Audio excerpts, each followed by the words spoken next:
ஓம் அகதீஷாய நமக. ஓம் சிவமகா வாழை சித்த தேவாய நமக.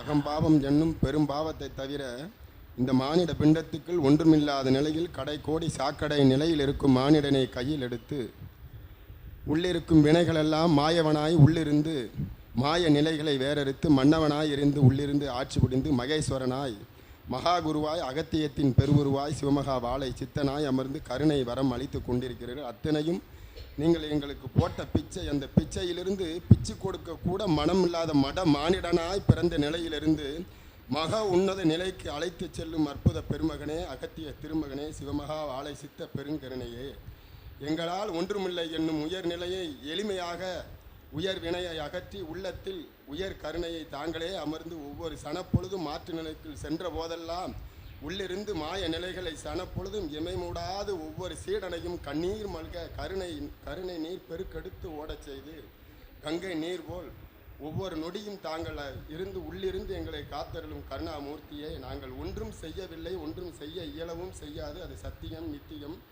அப்படி ஒரு சத்தியமான நிலையை உணர்த்திட்ட போதிலும் பெரும் பாவத்தை மட்டும் எடுத்துக்கொண்டீர்கள். எங்களிடம் கொடுக்க ஒன்றுமில்லை ஐயனே, அதை உங்கள் திருவடியில் சமர்ப்பித்து. ஓம் அகதீஷாய நமக.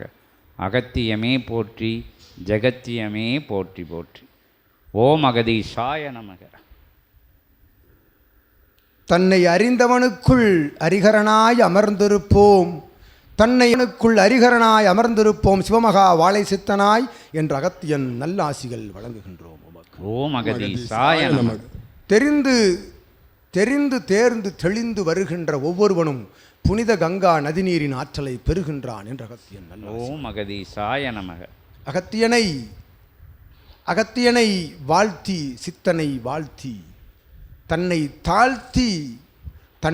தாழ்த்தி இருநிலையையும் உயர்நிலை கொண்டு வாழ்த்தி அமர்கின்ற ஒவ்வொருவனுக்குள்ளும் அகத்தியன் தாழ் பணிந்து அமர்வது நிச்சயம் என்று நல்லாசி வழங்கு. ஓம் அகதீஷாய நமக.